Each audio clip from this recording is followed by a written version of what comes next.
আমার বাবা ছোটবেলা থেকে আমাকে মারধর করত, অবহেলা করত। বর্তমানেও তার এই সব বন্ধ হয়নি। সে বিজিবিতে চাকরি করত, অবসরপ্রাপ্ত। তো বিজিবিতে সুযোগ সুবিধা পাবে বলে আমাকে ওখানে শো করে সুযোগ সুবিধাগুলো, এবং তা সে ভোগ করে। এখন বর্তমানে আমার বাবা যে এই সম্পত্তিগুলো আমাকে লিখে দিয়েছে সেগুলো আমাকে ভোগ করতে দিচ্ছে না, অথচ তার ছোট মেয়ে তার জামাই নিয়ে একসাথে বসবাস করছে।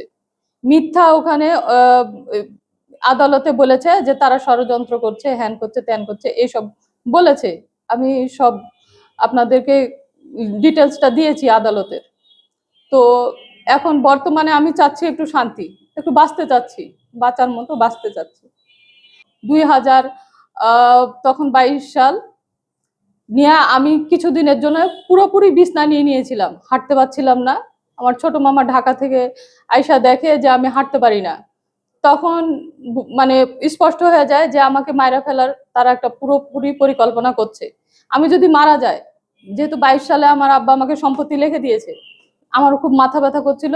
ওই উসিলায় তারা ভুল ডাক্তার কাছে, সঠিক ডাক্তার কাছে নিয়ে গেছে, কিন্তু যেভাবে হোক ভুল ওষুধ নিয়েছে, নিয়ে আমাকে মাইরা ফেলার একটা প্ল্যান প্রোগ্রাম তারা করেই নিয়েছিল, যেখানে আমি হাঁটতে পারছিলাম না। আমার মামা ওষুধ দিয়ে দেখে এগুলা তো ব্রেন স্ট্রোকের রুগীর ওষুধ, ও খাইলেও বাঁচবে কিভাবে, ও ও তো এজন্য এভাবে ডিপ্রেশনে চলে যাচ্ছে। আমার বাপ এবং বোন, জামাই, ওর ফুল ফ্যামিলি, এবং আমার বাবাও চাচ্ছে আমি যাতে আর দুনিয়াতে না থাকি। এটা তো ছোটবেলা থেকে চাচ্ছে, এখন তাদের সাথে পুরোপুরি সহযোগিতা করছে। আর পুরা সম্পত্তি একটা মিথ্যা নাটক চক্রান্ত সাজাইছে।